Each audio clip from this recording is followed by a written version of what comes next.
On this Friday edition of Locked On NBA Game Night, the Clippers are a disaster. And are the Suns secretly kind of fun? We talk about it next. When that final buzzer rings, you know it's time for Locked On NBA Game Night. All the post-game reactions to every game across the league, every single night, with insights only the hosts at Locked On can provide. It's the true NBA fans' one stop for all the action. Every game, every night. It's Locked On NBA Game Night, tipping off now.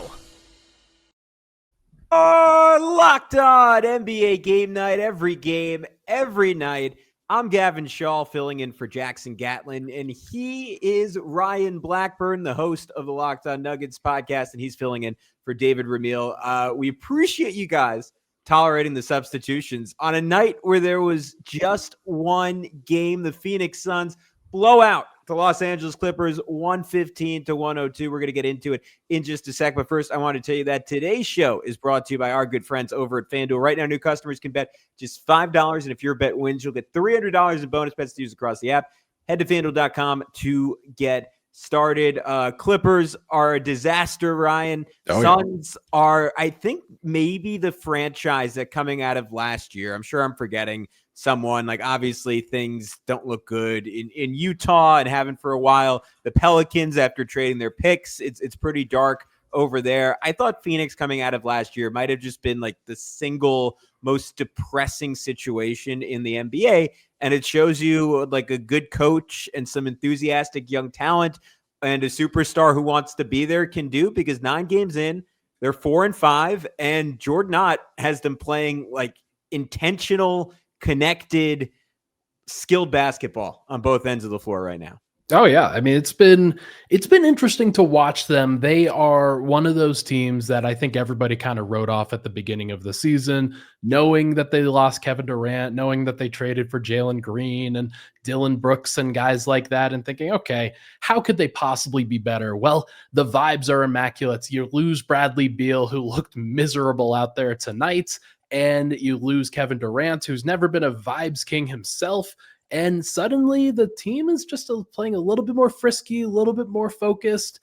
I got to see them in Denver on the second game of the season. They weren't good that night, but like it was the second night of a back-to-back for them. So you can understand why. This is a team that has the talent, that has always had the talent to do what they're expected to do. It was weird that they struggled as much as they did last year. And now that you kind of reset everything, you reestablish the pecking order around Devin Booker, you give him a true role man in Mark Williams, who looked pretty good tonight, you can understand the formula and why it makes sense. I love this quote from, it was John Voida in a pregame preview, this one on Bright Side of the Suns on Jordan Ott. There's thought behind every adjustment, every lineup tweak. He's reading the room, feeling out each opponent and shaping his plan on the fly. Some nights it works beautifully. Other nights they're buried 20 points deep before they start swinging back, but they do swing back. And that's what it feels like as someone who's watched this team under Frank Vogel, watched this team under Mike Budenholzer. I was at the game tonight, and like there is just like a level of collective fight and effort. You see Ryan Dunn up 20, pressing full court, sliding his feet like he's on an Indiana high school team playing for a state championship. Oh, yeah. Like it is really fun ball right now. And like the schematics are like bearing out in terms of their shot diet. They've taken, or at least coming into the game tonight, they had taken more open threes, I believe, than any other team in the NBA. I'm trying to find the stat in my notes, but the ball movement is really, really good. You're seeing Devin Booker let the offense do a whole lot of the work for him. Like he had this play where he drew 2, drew 3, sprayed it out to Ryan Dunn, and then just backpedaled out, relocated for right wing 3. Easy peasy. And I just remember watching last season with even with Kevin Durant and all of the gravity that entails on the roster, like he was just blitzed relentlessly. And it's not to say that doesn't happen this year. It's that he gets off the ball, or he makes a play, then gets off the ball and finds a way to get it back and get a good look at 3. Like he's off to like far and away the best shooting start of his career. Like he became one of 4 players, in NBA history to start their season over the first 8 games, averaging over 30 points, over 5 assists, 50% from the field, 40% from 3, joining Steph Curry, who's done it twice, Larry Bird, and Michael Jordan. That is a hell of a list. And yet, on a night where he was exceptional, Ryan. He finishes this one with 24 points, 7 assists, 6 rebounds, 3 steals, 10 of 22 from the field, 3 for 7 from 3. He is not the headliner for the Phoenix Suns. That has to be Jalen Green, a guy who I historically I've not been super high on. I think most people in this network have not been super high on. Jackson, our Locked On Rockets host, has not been super high on, but he was just volcanic tonight. 29 points in 23 minutes, 10 of 20 from the field, 6 of 13 from 3. When the Suns were fledging a little bit in the second quarter, he basically single-handedly dragged them to a 20-point lead by the halfway point of the third. Yeah, and you can understand what they're looking for from him. It was the first game. You knew that there were going to be some turnovers. Then there were some turnover issues in the first half for them, but they found a way to straighten it out, make some things work. And you like him being able to attack second side after Devin Booker has the first opportunity. I think that if you flip those two things a little bit, then you might get into some questions where Jalen Green's initiating too much and Devin Booker gets iced out a little bit too much. But Devin Booker's the point guard with this offense. So he gets the first call, the first decision, and then Jalen Green gets the second opportunity. And it makes a lot of sense when he doesn't have to take on the opposing team's best perimeter defender every single night. So it makes you think about what this team could look like if they could build out some perimeter defense, build out some interior defense around those two. But they have explosive scoring, and to not to say anything of Grayson Allen, and not to say anything of my guy Colin Gillespie from the Nuggets, who's playing 25 minutes. He didn't have a good game tonight, but still was able to be impactful for them. So nice to see them build out a mix of players that make a lot of sense. They're still undersized, but you take what you can get when you were as bad as they were last season. Yeah, I mean, I thought Green was just like, he played with like there was a maturity there that you don't normally see from him. And granted, like he's had months, like I think like March of the 23-24 season where he's just completely gone off. He's looked like he was taking the next step and then almost immediately regressed. We keep talking about small sample size this season, so I say all that to say we should be reticent to overreact to one game, but it wasn't just the shot making, which was spectacular. And he obviously shot lights out from 3, like some of them off the dribble, like danced back into one on Derrick Jones Jr. That was just absolutely dirty. Like he seemed more on balance to me on his shot, which is encouraging. But I think generally what we're getting at is like the process was pretty good for him. And that's not to say like he didn't, like, especially in that second quarter when Booker was off the floor, he got into like a couple bad shots. But they were down 44-37, and from there they ripped off, I think in total it was a 42-15 run to go up 79-59. And so much of that was Jalen Green. Like he had this sequence where like played really good defense, like helping, like they had him helping really aggressively in the paint on Ivica Zubac, drove a closeout, dumped it off to Mark Williams for a dunk, then a corner 3, then a jumper, finished the first half with 16 points, then opens the second half with a 3. 3 minutes later, bounces off of Ivica Zubac for an and one. And then what I thought was probably my favorite possession of the game for this team, and shows that he, like, one game in, is buying in to this Jordan Knott system. He gets blitzed with 9 on the shot clock and just rips it over to Royce O'Neal, left wing. He throws it cross court to Devin Booker. Booker drives the closeout. Defense crashes. He rips an extra pass into the corner to Grayson Allen for a 3. And that was right after the Clippers, like right near the end of the third quarter, had cut the deficit down to 11. It was a big shot. Clippers never got closer than that. I want to reiterate everything you were saying about Grayson Allen. That dude, like, was not a huge fan of his coming out of Duke, mostly from a personality perspective. But man, like he just continues to like I didn't expect him to have like a near 10-year NBA career, and he just seems to get better year after year after year. Like, given that like Green's been out, that Dylan Brooks has been out, he's had to carry like a real substantial load on this team. And you were getting at this, but like this Jordan Knott offense is so based around applying rim pressure, and without Jalen Green, they've been at a real deficit in terms of that skill set. And Grayson Allen has, like, against all expectations, provided that in spades. Really good playing out of like a pump and go drive game. Really good, even like setting an off ball screen and then rolling out of it. Did that once and finished with like a jelly layup. Like his finishing, his athleticism at the rim, his hustle defensively, it's all really good. And on top of all that, he's like somewhere between like, I'm gonna call him like an A- to an A shooter. Like he is up there when you're making the list of the best shooters in the NBA. And Jordan Knott just has this collectively like turning into something real. Not in that I think they're going to make the playoffs or even the play-in, but this is far from the worst team in the NBA, and I thought that was very much on the table for them this season. For sure. Like they absolutely could have done that. And you obviously have to characterize this with the idea that they played the corpse Clippers tonight, not necessarily the good Clippers with Harden and Kawhi even. Like they were playing a pretty down bad team. So this was obviously in the cards at some point for them, but the Suns are a team that has the energy, that has the youthful kind of verve about them, and they have a lot of things going for them. Want to set the standard a little bit. It's about being competent. It is about being consistent. It is not necessarily about winning immediately. So anybody that's don't get too far ahead of your skis here. There's still plenty of runway for them to get better. This was a year of recovery for them. This was not necessarily a year of immediate payoff. So we'll see what happens. But like Kama Maluwatch is coming. They've got other picks that are coming. They're going to be fine. It's going to take a little bit, but maybe Jalen Green can be a part of their future. Who knows? And you hear Devin Booker saying he wants to spend the rest of his career there. He said that constantly over the course of his career. And this summer was like one of the first times where it was like, well, do you really, like when the Suns are 13-47, do you still want to spend the rest of your career there? And you're starting to see a more viable path. I think so much of that is contingent on like if Jalen Green does have a meaningful leap in his game. Tonight was a good start, but you mentioned these were the corpse Clippers. We're within a week of Halloween. Let's talk about the corpse of the Los Angeles Clippers when we come back on Locked On NBA Game Night.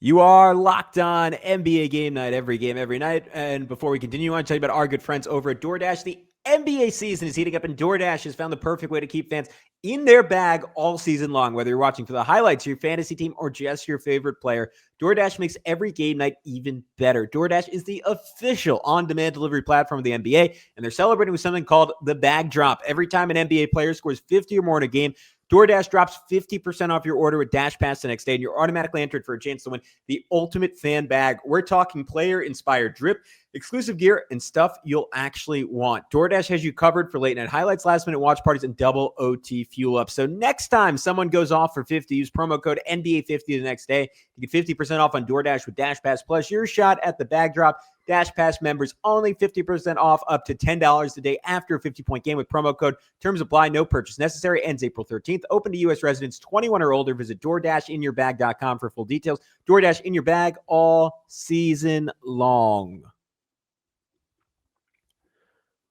All right, what's up, guys? Gavin Schall, Locked On Knicks. He is Ryan Blackburn from Locked On Nuggets, giving you every game, every night. Fortunately for our bandwidth, there was only one tonight. It was the Suns killing the Clippers 115-102. I know I keep saying that and the score doesn't sound so bad. In the second half, this one, by and large, felt like a blowout. You noted it. I should have said it from the top. No Kawhi Leonard, right ankle sprain. No James Harden out for personal reasons. In turn, we got I'll keep using your phrase, the corpse Clippers. I will say, though, Ryan, wasn't the pitch on this team when they made all those offseason signings of all those geriatrics, hey, we're going to be maybe outside of Oklahoma City, maybe outside of Minnesota. We're going to be the deepest team in the NBA. We can survive injuries. We can survive when Kawhi's out. We have Bradley Beal to carry the scoring. We have Brook Lopez to provide some pop off the bench. We have Chris Paul to run some offense for us on the nights we don't have Harden.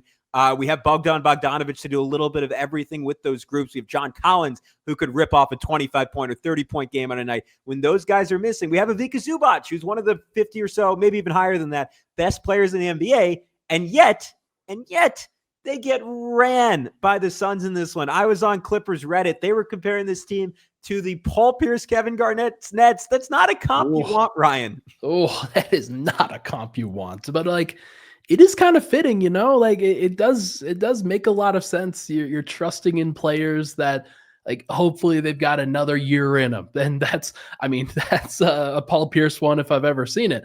No, I think that there's a lot of concern about the Clippers, and looking at their schedule, it was not necessarily the toughest schedule either that they've played. They lose to the Jazz on opening night. Obviously opening nights can get weird, but you lose to the Warriors where you only put up 79 points. You lose to the Heat on what is effectively a final possession. You lose to the Thunder. Everybody loses to the Thunder. And now you lose to the Suns. Their only wins are to these Suns. So maybe that kind of sets the standard a little bit, to the Blazers and to the Pelicans. So not exactly murderer's row when it comes to what they're doing on a consistent basis. They have some concerns. This has not been a team that plays like the team that had the expectations that they did heading into this season. With the signings that they made, I was very excited about Brook Lopez, very excited about Bradley Beal kind of reestablishing and becoming a sixth man, but he's been starting for them for some reason, and I don't really know why. Chris Paul, you never know when it's kind of drop off, and we have been so like Chris Paul's been so good for so long that it's weird now that he's only playing 10 minutes a night, but like they don't have a lot to give in some of these situations. So I'm curious to see whether they could find that extra energy. Yeah, I don't have a lot of optimism about this team this season, and I don't want to call that a victory lap coming in. Like you, I was really excited about what their bench was going to be, and I thought even when guys are old, you normally still see the flashes, but you normally lose the consistency, but you still see the flashes, and I thought that would be enough, right? Because they are legitimately, like, on paper 11 deep, and you could just find, like, all right, you have 3 or 4 sure things. Who's going to work around those sure things each and every night? And it just doesn't seem like there's really a lot left to the guys on their bench. I mean, Chris Paul to me tonight, and this is sad. Like this, like Chris Paul, one of my favorite players ever. I'm someone who grew up at times rooting for the Phoenix Suns, and like watching him like in his mid to late 30s, like carry them to the NBA Finals was extraordinary. He just felt like someone where he would never fall off. And I think he had an underrated season for the San Antonio Spurs last year. They were just dramatically better every time he's on the court, but he was getting it done on such thin margins, and it feels like he's now on the wrong end of those margins. Darian Vaziri, our Locked On Clippers, so he had a stat today. Chris Paul, coming into tonight's game, had not made a 2-point field goal this season. He did hit one, classic mid-range pull-up fadeaway, so that was encouraging for him, but he looks completely done. Did not play a second in the second half of this one. Ty Lue kind of acknowledging that. Brad Beal, obviously, he was sort of the man to watch in this game. Everything on his shoulders with no Harden, no Kawhi. Suns fans, there was some question if they were going to boo him. We got our answer right away, booing him relentlessly for the start. And it was very clear he wanted to prove a point. He wanted to shut them up, and that could not have gone worse for him. 2 for 14 from the field. Like, he started off missing, I think, his first 5 or 6 shots, just clank, clank, clank, clank. It felt like the Suns were like focused on the fact that he wanted to beat them and were just hyper aggressive defending him. And it was just a really tough look that I think was a microcosm of the night as a whole for the Clippers. Yeah, 1 assist for Bradley Beal. I mean, come on, guy. Like, get your teammates involved on a situation where you clearly don't have it.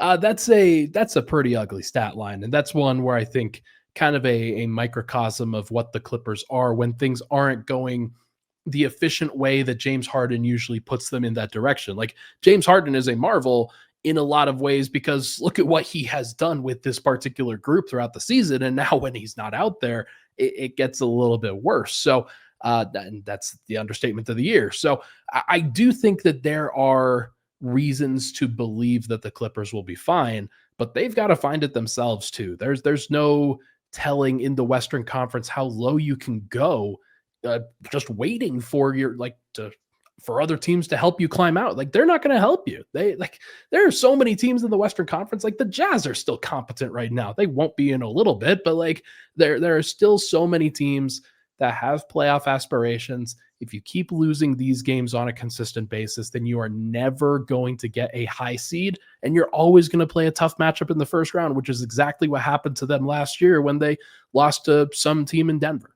Yeah, I think it's really plausible that this is a play-in team. Again, that is probably an overreaction, 8 games, and an overreaction to a night where I watched them without far and away their 2 best players. And yet, like, I just don't think they have the quality depth that they expected to have. You can pretty easily get to a 7-man rotation between Derek Jones, between Zubac, between Chris Dunn, between John Collins, obviously Kawhi, obviously James Harden, then maybe just one of these other guys. But Nico Batum is another guy who I thought he was going to retire 6 years ago.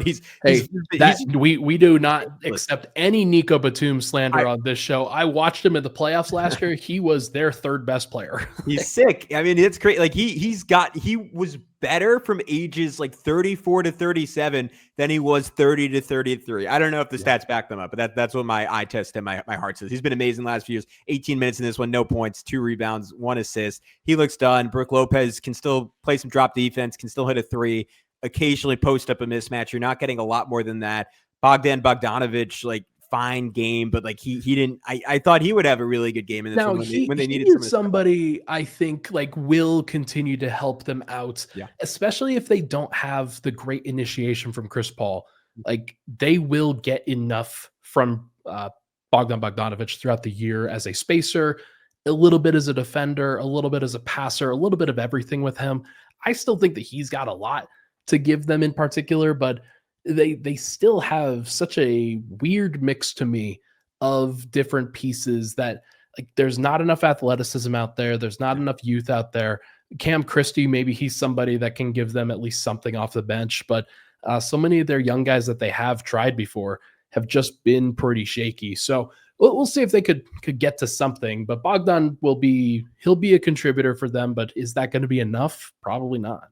Yeah, I'm interested to see when we get to midseason if they are potentially like a sell team. I think they desperately miss Norm Powell, whose impact was underappreciated outside of LA. I understand why they traded him, didn't want to extend him. Right now, it looks like they're going to have all the cap space in the world in 2027 with, I believe, only Kawhi Leonard is the only, Savika Zubac is the only one definitely on the books making $21 million a year. Like, good for them. Cool. Like, congratulations on these next 2 years waiting until that point.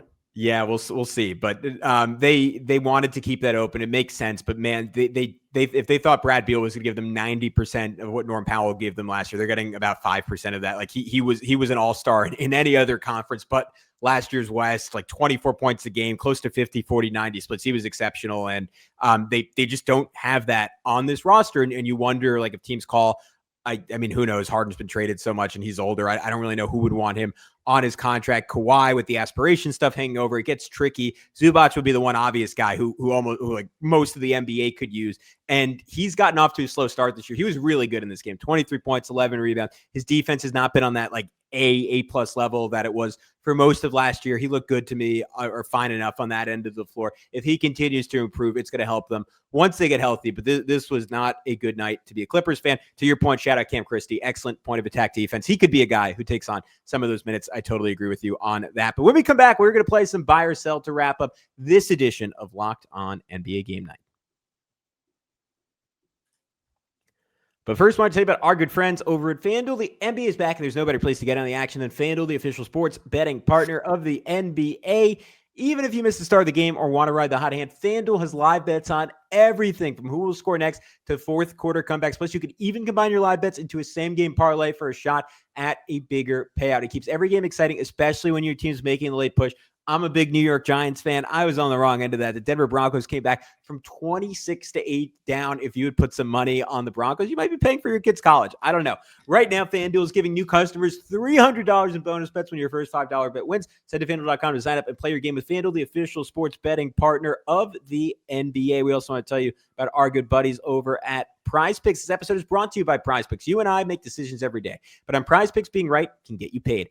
Don't miss any of the excitement of the sports season, whether you're following the NFL, NBA, or both. There's no better time to jump in on the action. If you haven't tried it yet, PrizePicks is the simplest way to play. Just pick more or less on at least 2 player stats. If you get them right, you win. It takes less than 60 seconds to make your lineup, and you can play anywhere. PrizePicks operates, including California, Texas, and Georgia. I've been using PrizePicks during both football Sundays and NBA tip-offs. It keeps every game exciting. I like picking my favorite players, whether that is Jalen Brunson or Jackson Dart, to see how my predictions play out. The new Stacks feature is a game changer. You can pick more on Steph's points, threes, and assists in the same lineup. Plus, if one of your players leaves with an injury, this is my favorite part, the injury reboot saves my lineup from a loss. That is going to keep your heart rate down. So download the PrizePicks app today. Use code LOCKEDONNBA to get $50 in lineups after you play your first $5 lineup. That's code LOCKEDONNBA for $50 in lineups after you play your first $5 lineup. PrizePicks, it's good to be right. All right, Gavin Schall, Ryan Blackburn here with you on Locked On NBA Game Night. Every game, every night. But there was only one game, so now we move on to buy or sell. We could also call this early season overreactions. This is me just looking at the standings, Ryan, and saying crazy things, I think, when I see the numbers. I'm very simple-minded. But let's start off with this one. The Detroit Pistons, currently the 2 seed in the Eastern Conference, are the clear-cut third favorite in the East. I think most people would agree the Knicks and Cavs are still at the top of that list, despite some shakiness and moments from both of them to start the season. Cleveland just getting healthy, New York just getting healthy. Both teams very much look like themselves. But would you say the Pistons, when we just spent the whole summer talking up the Magic, talking about the Atlanta Hawks, I'm guilty of doing both, the Pistons, after a hot start to the year, have jumped both those teams and are now the clear-cut third favorite in the East? Yeah, you know what? I'm going to buy it. I'm going to buy it, but it's not necessarily because of what they've done. It's more because I've been so disappointed by what the Magic have done. So disappointed by, we talked about the Hawks the last time I think we were together. So like those teams just look shaky to me and for different reasons. And by extension, Detroit, they've done what they were supposed to do. They have improved. Their young guys have gotten better. Jalen Duren looks amazing. Cade Cunningham, still inefficient, of course, but like he got out to the early season jitters. He'll improve his efficiency as the year goes along. Duncan Robinson is doing what they are asking him to do, which is shoot the ball. And Tobias Harris continues to do exactly what he's supposed to do, despite shooting very inefficiently to start the season.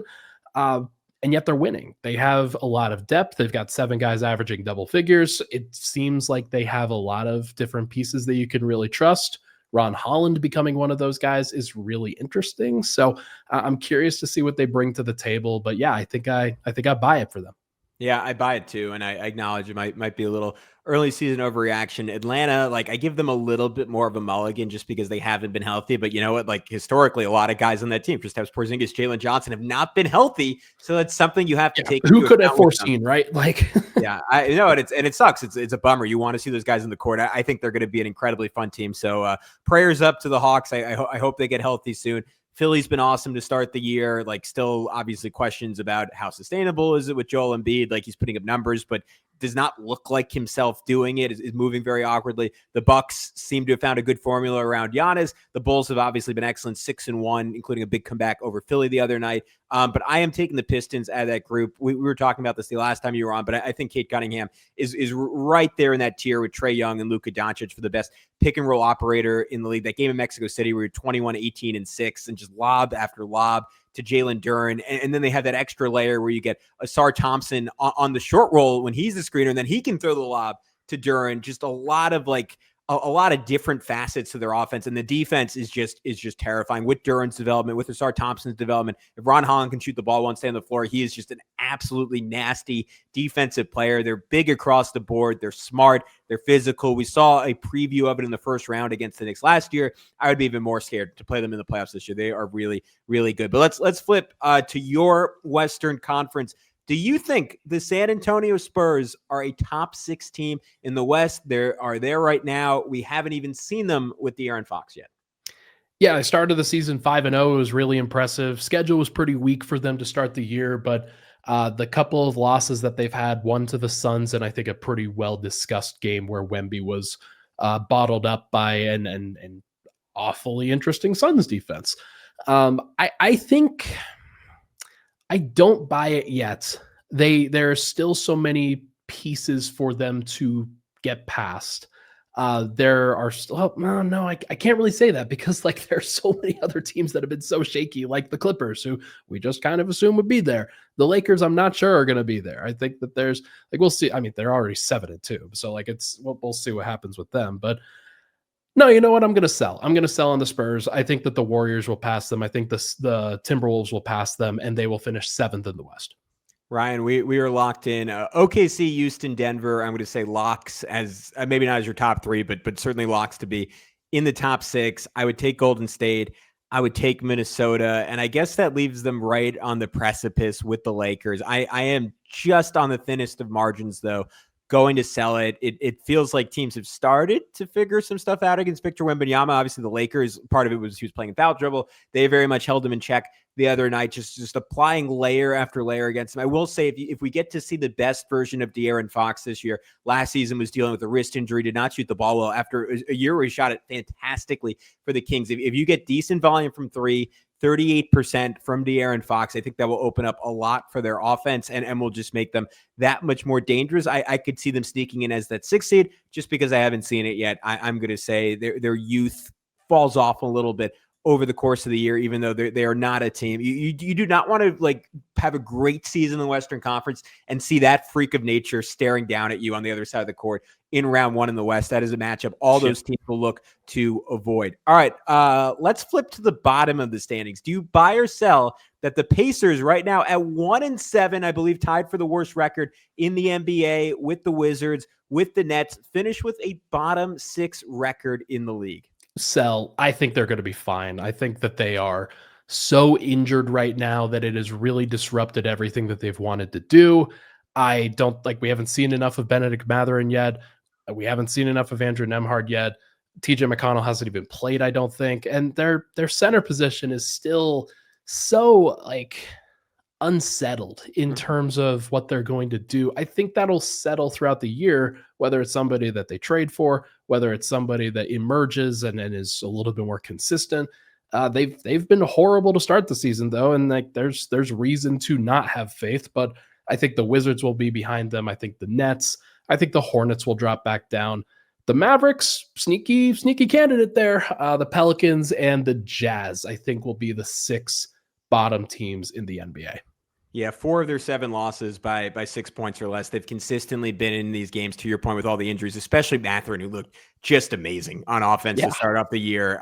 They just haven't had the manpower to close it out. But I watched that game against the Warriors. I watched that close against the Warriors, and there's still like that same like professionalism, that ethos of always making the extra pass, that just a collective understanding of space for them, I think is as good as like any team in NBA history, frankly. And that is a tip of the cap to Rick Carlisle, who's just a genius of an offensive mind. I think there's just a little bit too much pride there to finish that low. That being said, like if I were Indiana, I would be trying to finish that low. This looks like an absolutely stacked 2026 NBA draft. It would be unfair for the rest of the Eastern Conference if they somehow added a top 3 pick to this core. It would, I don't want to say it'd make everything worth it, because obviously Tyrese Halliburton tearing his Achilles, never basketball tragedy. I was bummed about Miles Turner leaving, even as a Knicks guy, like just because he was such a perfect fit with that group. That being said, like they'll survive. They'll figure that one out. I do not think that Miles Turner was the guy to break the bank for. Yeah, that's fair. And again, like that'll prove justified. Even if they get a top 10 pick, would be really, really scary. So that's a Ivica Zubac destination right there. There you go. For the rest of the Eastern Conference, I hope Indiana figures out. But that's it for us on Locked On NBA Game Night. He is Ryan Blackburn. Check him out everywhere podcasts can be found, over at Locked On Nuggets. Check me out at Locked On Knicks, and we'll talk to you very, very soon on the Locked On NBA Game Night.